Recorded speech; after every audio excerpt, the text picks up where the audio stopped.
नमस्कार, मैं डॉक्टर सरिता चौधरी आप सभी का आज के इस वीडियो लेक्चर में स्वागत करती हूं। प्रिय शोधार्थियों, जैसा कि हम सभी को विदित है कि पिछले वीडियो लेक्चर में हमने कॉन्सेप्ट ऑफ हाइपोथेसिस के बारे में चर्चा की थी। हाइपोथेसिस क्या होता है, इसके कितने प्रकार होते हैं और कैसी परिस्थितियों में हमें किस प्रकार की हाइपोथेसिस का निर्माण करना चाहिए, जिसमें हमने डिस्कस किया था कि there are basically two types of hypothesis, एक रिसर्च हाइपोथेसिस और दूसरी नल हाइपोथेसिस, जिसमें भी रिसर्च हाइपोथेसिस को दो भागों में बांटा जा सकता है, एक नॉन डायरेक्शनल हाइपोथेसिस और एक डायरेक्शनल हाइपोथेसिस। तो आज हम बात करेंगे हाइपोथेसिस टेस्टिंग के ऊपर। हाइपोथेसिस टेस्टिंग क्या होती है? हाइपोथेसिस टेस्टिंग का मतलब ये है कि देखिए, मात्रात्मक शोधों में जब हम पॉपुलेशन से सैंपल को सेलेक्ट करते हैं तो हम उस सैंपल को स्टैटिस्टिकली क्या करते हैं, कैलकुलेट करते हैं, उसे इवैल्यूएट करते हैं उन एविडेंसेस का पता लगाने के लिए, जिससे हम इस निष्कर्ष पर पहुंच सकें कि क्या हमें अपनी नल हाइपोथेसिस को रिजेक्ट करना है या नॉट रिजेक्ट करना है। किस लिए? जिससे कि हम अपनी रिसर्च हाइपोथेसिस को एक्सेप्ट कर पाएं या उसे नॉट एक्सेप्ट कर पाएं। तो कहने का अर्थ क्या है? कहने का अर्थ यह है कि हाइपोथेसिस टेस्टिंग वह प्रक्रिया है जिसमें स्टैटिस्टिकली हम एविडेंसेस को इवैल्यूएट करते हैं, जिससे शोधकर्ता इस निष्कर्ष पर पहुंच पाए कि whether he has to reject the null hypothesis और he has not to reject the null hypothesis. इसे कहते हैं हाइपोथेसिस टेस्टिंग। अब हाइपोथेसिस टेस्टिंग को समझने के लिए हमें मुख्यतः तीन बातों को समझना बेहद आवश्यक है। कौन कौन सी हैं वो तीन बातें, कौन कौन से हैं वो तीन बिंदु? सबसे पहला है लेवल ऑफ सिग्निफिकेंस, जिसे सार्थकता स्तर कहा जाता है। दूसरा है डिग्री ऑफ फ्रीडम और तीसरा है टाइप ऑफ टेस्ट कि कौन से टाइप के टेस्ट का यूज आप अपने स्टैटिस्टिकल कैलकुलेशन में कर रहे हैं। तो सबसे पहले हम बात करेंगे लेवल ऑफ सिग्निफिकेंस के ऊपर। इसका अर्थ है सार्थकता स्तर। अब ये लेवल ऑफ सिग्निफिकेंस क्या है और इसका हाइपोथेसिस टेस्टिंग में क्या यूज है? अभी हमने बात की थी कि रिसर्चर नल हाइपोथेसिस का यूज अपने रिसर्च में इसलिए करता है जिससे वह नल हाइपोथेसिस को रिजेक्ट कर अपनी रिसर्च हाइपोथेसिस को एक्सेप्ट कर सके।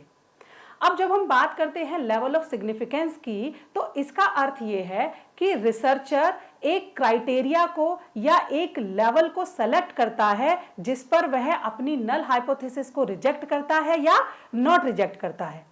अब ये जो रिजेक्ट और नॉट रिजेक्ट करने का जो ये फॉर्मूला है, जिसके लिए हम एक लेवल की या क्राइटेरिया की बात कर रहे हैं, इसके पीछे एक बहुत साधारण सा लॉजिक छिपा हुआ है। वो लॉजिक क्या है? वो लॉजिक ये है कि यदि हम बिहेवियरल साइंसेज में देखें तो कहीं ना कहीं यदि आप किसी कार्य को कर रहे हैं तो आप ना चाहते हुए भी वहां पर एरर ले आते हैं। मतलब आप ले आते हैं या एरर अपने आप आ जाती हैं, और वो जो एरर होती हैं, वो जो त्रुटियां होती हैं, वह व्यक्ति या रिसर्चर की ज्ञान में नहीं होती। मतलब उसे नहीं पता होता कि एरर या त्रुटि या मिस्टेक हो गई है। तो इसी को देखते हुए सोशल साइंस एक्सपर्ट्स ने बिहेवियरल साइंसेज में निम्नलिखित दो सार्थकता स्तर का सिलेक्शन किया हुआ है, उन्हें चूज किया हुआ है। कौन से हैं वो दो सार्थकता स्तर? एक है 0.05 लेवल ऑफ सिग्निफिकेंस और दूसरा है 0.01 लेवल ऑफ सिग्निफिकेंस। इसका अर्थ क्या है? 0.05 लेवल ऑफ सिग्निफिकेंस का अर्थ यह है कि यदि रिसर्चर किसी रिसर्च को 100 टाइम्स रिपीट कर रहा है तो 95 टाइम्स उस रिसर्च के जो रिजल्ट्स हैं वो सेम आते हैं, केवल 5% उस रिसर्च के रिजल्ट सेम नहीं आते हैं। इसका अर्थ क्या है कि 5% में एरर आई और वह एरर रिसर्चर के कंट्रोल में नहीं है और रिसर्चर को उस बात का अंदाजा ही नहीं है कि यह एरर आ गई है। Due to some sample fluctuation, due to some selection of wrong test, किसी भी तरीके से वह एरर जो है आ जाती है। इसलिए जो निर्धारण किया हुआ है इस स्तर को कहते हैं 0.05 लेवल ऑफ सिग्निफिकेंस। दूसरा जो होता है वो होता है 0.01 लेवल ऑफ सिग्निफिकेंस। इसका अर्थ क्या है? 99% लेवल ऑफ कॉन्फिडेंस। इसका अर्थ ये है कि यदि रिसर्चर किसी रिसर्च को 100 टाइम्स रिपीट करता है तो उसमें से 99 टाइम, मतलब कि 99 टाइम्स रिसर्च के रिजल्ट्स सेम आते हैं, केवल 1% रिसर्च के रिजल्ट सेम नहीं आते हैं। तो यहां पर कितने परसेंट एरर आई, यहां पर केवल 1% एरर आई। मतलब 99% आपके रिजल्ट एक ही जैसे आ रहे हैं और केवल 1% आपके रिजल्ट सेम नहीं आ रहे हैं, जो कि रिसर्चर की नॉलेज में नहीं है। तो सोशल साइंस रिसर्चेज में, बिहेवियरल साइंसेज में एक्सपर्ट्स ने 0.05 लेवल और 0.01 लेवल को इसलिए स्वीकार किया हुआ है क्योंकि हम ये मान रहे हैं कि let us allow people to have 5% error. मतलब कोई बहुत बड़ी बात नहीं है, यदि आप 5% या 1% एरर कर दे रहे हैं या गलती से हो रही है तो उसको एक्सेप्ट किया जा सकता है बिहेवियरल साइंसेज में, ठीक है। तो ये तो था हमारा लेवल ऑफ सिग्निफिकेंस। अब इसको हम हाइपोथेसिस टेस्टिंग के साथ कनेक्ट करेंगे। कैसे? अब इसके आधार पर हम हाइपोथेसिस को रिजेक्ट या नॉट रिजेक्ट कैसे करते हैं, उसको समझने से पहले हम हाइपोथेसिस टेस्टिंग की अप्रोच को समझेंगे। देखिए, जब हम हाइपोथेसिस टेस्टिंग की अप्रोच की बात करते हैं तो बेसिकली हाइपोथेसिस टेस्टिंग को दो अप्रोचेस के आधार पर समझा जा सकता है। वैसे तो 3 अप्रोच होती हैं, लेकिन जनरली जो हम बात करते हैं वो बात करते हैं 2 अप्रोचेस की। सबसे पहले जो अप्रोच होती है वो होती है क्रिटिकल वैल्यू अप्रोच, और जो दूसरी अप्रोच होती है उसे हम कहते हैं प्रोबेबिलिटी वैल्यू अप्रोच। तो सबसे पहले हम बात करेंगे क्रिटिकल वैल्यू अप्रोच की। क्रिटिकल वैल्यू अप्रोच में हम कैलकुलेटेड क्रिटिकल वैल्यू को स्टैंडर्ड टेबल वैल्यू के साथ कंपेयर करते हैं और उस आधार पर अपनी नल हाइपोथेसिस को रिजेक्ट या नॉट रिजेक्ट करते हैं। कैसे करते हैं? देखिए, आपकी यदि हम क्रिटिकल रेशियो वैल्यू या कोई बात करें, जैसे आपकी टी वैल्यू है या जेड वैल्यू है या एफ वैल्यू है, यदि यह वैल्यू स्टैंडर्ड टेबल वैल्यू के बराबर है या उससे अधिक है तो इस स्थिति में यह जो वैल्यू है, जो आपकी कैलकुलेटेड वैल्यू है, इसे सिग्निफिकेंट माना जाता है और ऐसी स्थिति में नल हाइपोथेसिस को रिजेक्ट किया जाता है। इसका अर्थ क्या है? नल हाइपोथेसिस को रिजेक्ट किया जाता है, इसे हम उदाहरण से समझेंगे। यदि हमने नल हाइपोथेसिस ये बनाई कि there is no significant difference in reading ability scores of males and females, ठीक है, तो यहां पर यदि हम ये कह रहे हैं हमारी जो कैलकुलेटेड वैल्यू आई है वह हमारी स्टैंडर्ड टेबल वैल्यू से अधिक आ रही है, तो हम क्या करेंगे? नल हाइपोथेसिस को रिजेक्ट कर देंगे। हम ये कहेंगे कि there is a significant difference in reading ability scores of males and females. क्योंकि नल हाइपोथेसिस रिजेक्ट हुई तो इसका अर्थ क्या है? जो रिसर्च हाइपोथेसिस बनाई है हमने, रिसर्च हाइपोथेसिस का मतलब है, हमने पहले भी बात की थी कि इसको बेसिकली मेंशन आप करें या ना करें वो अपने आप ही एग्जिस्टेंस में आ जाती है क्योंकि आपने नल हाइपोथेसिस को बनाया हुआ है। तो यदि वो रिजेक्ट होती है तो आपकी नल हाइपोथेसिस के रिजेक्ट होते ही ऑल्टरनेटिव हाइपोथेसिस या रिसर्च हाइपोथेसिस एग्जिस्टेंस में आ जाती है। तब आप ये कहते हैं कि there is a significant difference in reading ability scores of males and females. इसके उलट यदि आपकी calculated critical value standard table value से कम होती है तो यहां पर आपकी कैलकुलेटेड वैल्यू को कैसा माना जाता है? नॉट सिग्निफिकेंट माना जाता है और ऐसी स्थिति में आप अपनी नल हाइपोथेसिस को रिजेक्ट नहीं करते। नहीं करते का मतलब क्या है? वो ट्रू है। इसका मतलब आप कहेंगे कि there is no significant difference in reading ability scores of males and females. अभी जो हमने टेबल वैल्यूज की बात की है तो ये जो टेबल वैल्यू होती है ये according to type of test अलग अलग होती है। फॉर एग्जाम्पल यदि हम देखें कि 0.01 लेवल पर जो टेबल वैल्यू होती है टू टेल्ड टेस्ट के लिए वह होती है 2.58, 0.05 लेवल पर टू टेल्ड टेस्ट के लिए यह वैल्यू होती है 1.96, ठीक है। और इसी प्रकार से वन टेल टेस्ट के लिए 0.01 लेवल पर जो टेबल वैल्यू होती है वह होती है 2.33 और 0.05 लेवल पर वन टेल टेस्ट के लिए जो टेबल वैल्यू होती है वह होती है 1.65। तो ये थी हमारी क्रिटिकल वैल्यू अप्रोच। दूसरी अप्रोच है हमारी probability value approach. Probability value approach में हम डायरेक्ट जो सिग्निफिकेंस लेवल होता है जिसे अल्फा लेवल ऑफ सिग्निफिकेंस कहते हैं, जिसमें 0.05 लेवल और 0.01 लेवल पर हम अपनी प्रोबेबिलिटी वैल्यू, जो पी वैल्यू जब आप एसपीएसएस से कैलकुलेट करते हैं, जो पी वैल्यू आती है हम उसे डायरेक्ट कंपेयर करते हैं। बेसिकली होता क्या है कि प्रोबेबिलिटी वैल्यू में टी वैल्यू को पी वैल्यू में चेंज कर दिया जाता है। जैसे जैसे यदि आप एनपीसी को देखते हैं तो वहां पर जैसे जैसे टी वैल्यू बढ़ती है वैसे वैसे जो पी वैल्यू होती है वो कम होती चली जाती है।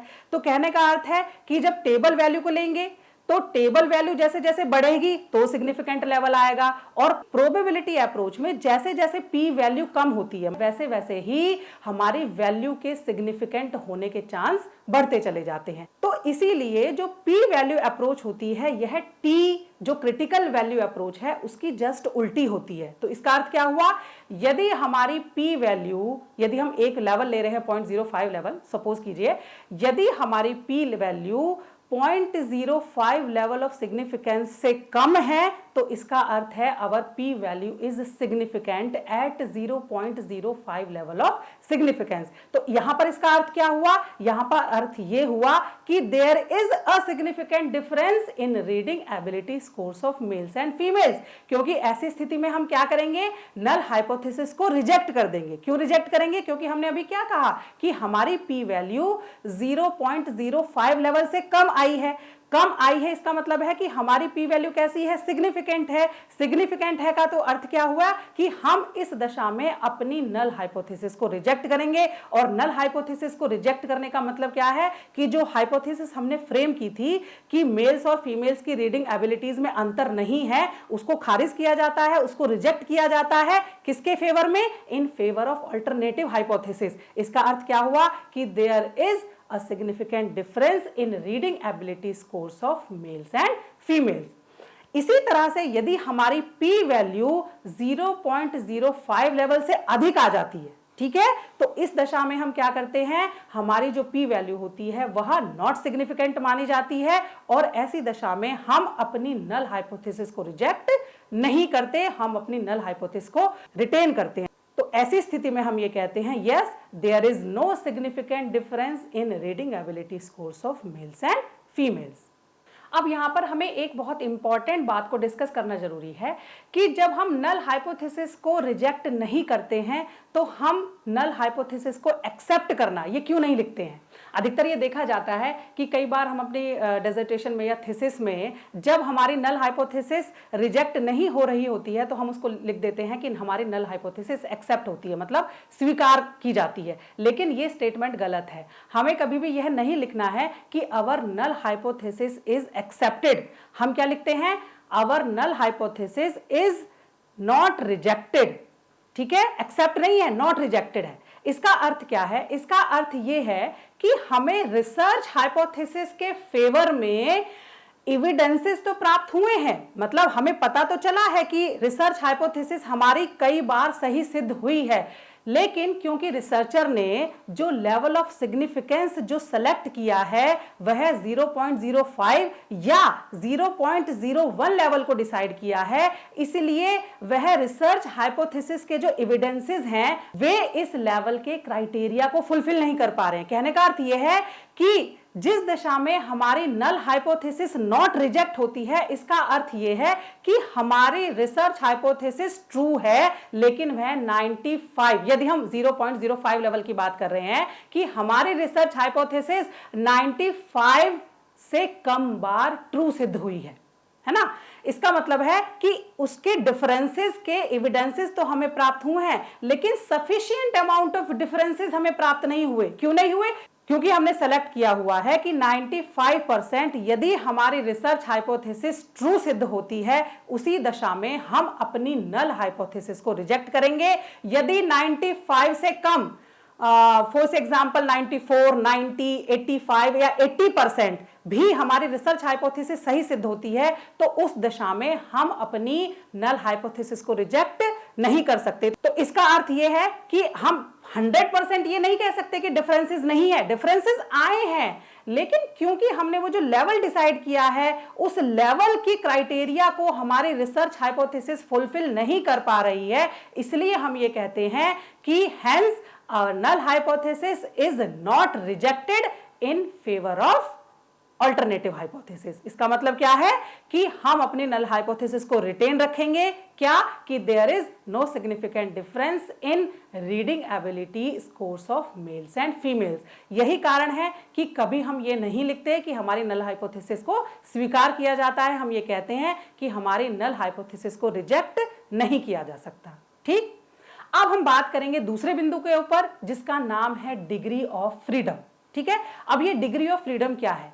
देखिए, हमने देखा होगा कि जब हम टेबल वैल्यू से अपनी क्रिटिकल वैल्यू को कंपेयर करते हैं तो वहां पर टेबल वैल्यू होती है, वहां पर सबसे पहले डिग्री ऑफ फ्रीडम की वैल्यूज दी जाती हैं। तो यहां पर हम ये देख पाते हैं कि कहीं ना कहीं ये जो डिग्री ऑफ फ्रीडम है ये डायरेक्ट और इनडायरेक्ट रूप से हमारे टेबल वैल्यू को इन्फ्लुएंस करता है और उसी के अकॉर्डिंग हमारी नल हाइपोथेसिस को रिजेक्ट करना या नॉन रिजेक्ट करना इसका फैसला बदल जाता है। तो कहने का अर्थ यह है कि जैसे जैसे हमारी डिग्री ऑफ फ्रीडम बढ़ती है वैसे वैसे टेबल वैल्यू कम होती चली जाती है और जैसे जैसे टेबल वैल्यू कम होती है उसका प्रत्यक्ष असर, उसका प्रत्यक्ष प्रभाव नल हाइपोथेसिस की टेस्टिंग पर पड़ता है। अब ये डिग्री ऑफ फ्रीडम का कॉन्सेप्ट है क्या, इसका क्या अर्थ है? Degree of freedom means to what degree scores are free to vary, कि किस सीमा तक, किस डिग्री तक हमारे स्कोर्स जो हैं वो चेंज होने के लिए या बदलने के लिए फ्री हैं। अब इसको हम एक एग्जांपल से समझेंगे। फॉर एग्जांपल, यदि हमारे पास 6 स्कोर्स हैं, 6 स्कोर्स कोई भी हो सकते हैं और उन 6 स्कोर्स का जो मीन है, माध्य है, वह 10 है, 10 है, ठीक है। तो यहां पर आप ये देखिए कि आप किसी भी तरीके से जब 5 स्कोर्स की वैल्यूज को आप चेंज करते हैं तो एकदम से वो जो 6 स्कोर होता है, जो 6वां स्कोर है, उसका जो वैल्यू है वो पहले से ही डिटरमाइन हो जाती है। क्यों डिटरमाइन हो जाती है? जिससे कि आपका जो मीन है वो 10 आ सके। हम क्या बात कह रहे हैं, हम ये क्या समझने का प्रयास कर रहे हैं? हम ये समझने का प्रयास कर रहे हैं कि यदि आपके पास 6 स्कोर्स हैं और उन 6 स्कोर्स का माध्य 10 है तो आप किन्हीं भी 5 स्कोर्स को चेंज कर सकते हैं। मतलब 5 स्कोर्स अपने आप चेंज होने के लिए, वेरी होने के लिए फ्री हैं। लेकिन जैसे ही आप 5 स्कोर्स को चेंज करते हैं, अपने आप ही जो 6वां स्कोर है, कोई सा भी हो सकता है, वह 6वां स्कोर अपने आप ही प्री डिटरमाइंड हो जाता है, वह फिक्स हो जाता है कि उसको कितना होना है, उसकी वैल्यू कितनी होनी है, जिससे कि उन 6 स्कोर्स का माध्य 10 हो सके। इसका एग्जाम्पल ये हो सकता है, जैसे मान लीजिए आपके पास 6 स्कोर्स कौन कौन से हैं? पहला है 2, दूसरा है 4, 8 और आप चौथे 5वें के स्थान पर 10-10 रख सकते हैं, ठीक है। और हमें ध्यान रखना है कि इनका माध्य कितना आना चाहिए? 10 आना चाहिए। तो अभी हमने 5 जो स्कोर्स हैं वो चेंज कर लिए अपने हिसाब से, किसी को 2 रख लिया, किसी को 4 रख लिया, 8, 10 और 10। अब इनको ऐड कीजिए, कितना हुआ? ये जो जोड़ आता है ये आता है आपका 34।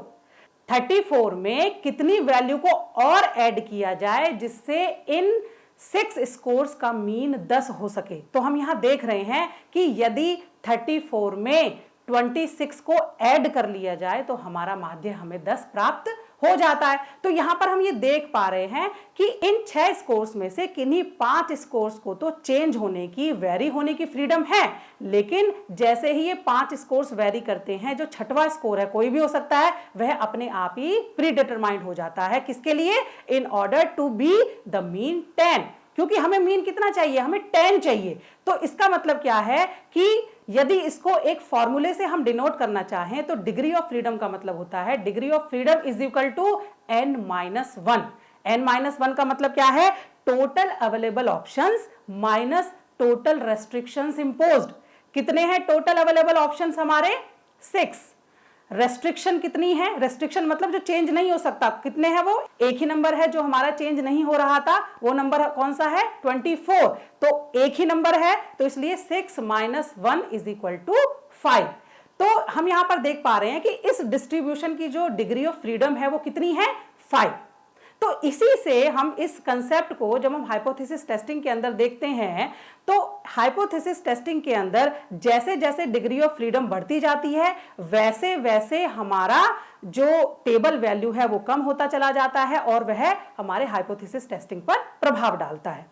अब जितनी ज्यादा से ज्यादा रेस्ट्रिक्शंस होती हैं उतनी डिग्री ऑफ फ्रीडम कम होती चली जाती है। आप ये देखते हुए जैसे एक्सपेरिमेंटल रिसर्च में यदि आपने ट्रीटमेंट दिया है तो ये अपने आप में एक रेस्ट्रिक्शन है, उसके कितने लेवल हैं? 2 है। एक कंट्रोल ग्रुप है, एक एक्सपेरिमेंटल ग्रुप है, तो यहां पर 2 - 1 डिग्री ऑफ फ्रीडम कितनी होगी? 1। दूसरा है यदि मान लीजिए आप इंटेलिजेंस भी एक वेरिएबल के रूप में ले रहे हैं, इंडिपेंडेंट वेरिएबल के रूप में, तो इंटेलिजेंस के आपने 3 लेवल्स लिए हैं, तो 3 लेवल्स में मतलब 3 ग्रुप हुए, तो 3 में से 1 को माइनस करेंगे तो यहां पर डिग्री ऑफ फ्रीडम कितना होगा? 2। तो इस तरह से क्या होते हैं कि जितनी रेस्ट्रिक्शंस होती चली जाती है उसके अनुसार एक एक डिग्री ऑफ फ्रीडम कम होती चली जाती है, जिससे फाइनल डिग्री ऑफ फ्रीडम जो है आप देखते होंगे टेबल में, जब एसपीएसएस के थ्रू कैलकुलेशन करने के बाद जो हमें टेबल मिलती है उसमें सबसे नीचे एक टोटल डिग्री ऑफ फ्रीडम को लिखा हुआ होता है। तो कहने का अर्थ यहां पर हम समझ पा रहे हैं कि जो डिग्री ऑफ फ्रीडम है स्टैटिस्टिकली यह हमारी हाइपोथेसिस टेस्टिंग को अफेक्ट करती है, उसको प्रभावित करती है। ठीक, अब हम बात करेंगे अपने अंतिम बिंदु की जो हाइपोथेसिस टेस्टिंग को प्रभावित करता है, जिसका नाम है टाइप ऑफ टेस्ट। देखिए, यदि नॉर्मल प्रोबेबिलिटी कर्व के आधार पर हम टेस्ट को डिवाइड करें कि कितने प्रकार के टेस्ट होते हैं जिसके आधार पर हम नल हाइपोथेसिस की टेस्टिंग करते हैं, तो दो प्रकार के टेस्ट होते हैं। पहला होता है वन टेल टेस्ट और दूसरा होता है टू टेल टेस्ट। हम ये वाले टेस्ट का यूज कब कैसे करते हैं? यदि हमने अपनी रिसर्च में नल हाइपोथेसिस बनाई है या नॉन डायरेक्शनल हाइपोथेसिस बनाई है, तो ऐसी सिचुएशन में हम जो यूज करते हैं वो करते हैं टू टेल टेस्ट का। और दूसरी तरफ यदि हमने अपने शोध में डायरेक्शनल हाइपोथेसिस बनाई है तो हम कौन से टेस्ट का यूज करेंगे? वन टेल टेस्ट का यूज करेंगे। बेसिकली ये हाइपोथेसिस टेस्टिंग को किस प्रकार से प्रभावित करता है इसकी विस्तार से चर्चा हम अगले लेक्चर में करेंगे, लेकिन यहां पर हम ये डिस्कस कर सकते हैं क्योंकि टू टेल टेस्ट और वन टेल टेस्ट के अकॉर्डिंग ही जो हमारी टेबल वैल्यूज होती हैं ये वेरी करती हैं, चेंज होती हैं। और जैसे ही ये टेबल वैल्यू चेंज होती हैं, जब हम अपनी क्रिटिकल वैल्यू की इन टेबल वैल्यू के साथ कंपैरिजन करते हैं तो हाइपोथेसिस टेस्टिंग के अंतर्गत हाइपोथेसिस का रिजेक्ट होना, नल हाइपोथेसिस का रिजेक्ट होना या नॉट रिजेक्ट होना, ये एकदम से प्रभावित होता है। फॉर एग्जांपल आप ये देख पा रहे हैं कि यदि हम एनपीसी की बात करें तो एनपीसी टेबल वैल्यू के अंदर 0.01 लेवल पर वन टेल टेस्ट के लिए वैल्यू की बात करते हैं तो वह होती है 2.33 और यही वैल्यू टू टेल टेस्ट के लिए 0.01 लेवल पर होती है 2.58। तो हम ये देख पा रहे हैं कि वन टेल टेस्ट के लिए जो टेबल वैल्यू है वह टू टेल टेस्ट के लिए सेम सिग्निफिकेंस लेवल के लिए कम है। तो इसका अर्थ क्या है कि हमारी जो नल हाइपोथेसिस है वो वन टेल टेस्ट में जल्दी रिजेक्ट हो जाती है। तो कहीं ना कहीं हमारा जो ये टेबल वैल्यू है या ये टेबल वैल्यू कहां से मेजर हो रही है? टेबल वैल्यू हमारे टाइप ऑफ टेस्ट सिलेक्शन से मेजर हो रही है कि हमने कौन सा टाइप ऑफ टेस्ट को सेलेक्ट किया है। तो इससे हमारी हाइपोथेसिस टेस्टिंग प्रभावित होती है। इसका अर्थ यह है कि यदि हमें बनानी थी नॉन डायरेक्शनल हाइपोथेसिस और हमने बना ली डायरेक्शनल हाइपोथेसिस, और जब हमने डायरेक्शनल हाइपोथेसिस बनाई तो इस दशा में हम वन टेल टेस्ट का यूज कर रहे हैं। अब वन टेल टेस्ट पर 0.01 लेवल पर यदि हम टेबल वैल्यू देखते हैं तो वो हमारी कितनी होती है? 2.33। हालांकि टू टेल टेस्ट के लिए होती है 2.58। तो इसका अर्थ यह है कि हमारी null hypothesis one tail test में टू टेल टेस्ट की अपेक्षा जल्दी रिजेक्ट कर दी जाती है। तो इस प्रकार से वन टेल टेस्ट और टू टेल टेस्ट का असर जो है वो हाइपोथेसिस की टेस्टिंग पर पड़ता है। इसकी चर्चा हम डिटेल से आगे के वीडियो लेक्चर में पढ़ेंगे, जिसमें हम टाइप 1 एरर, टाइप 2 एरर और इसके साथ साथ किस तरह से ये टाइप 1 एरर और टाइप 2 एरर हाइपोथेसिस टेस्टिंग से जुड़ी हुई हैं, इसकी विस्तार से चर्चा करेंगे। तब तक के लिए बहुत बहुत धन्यवाद।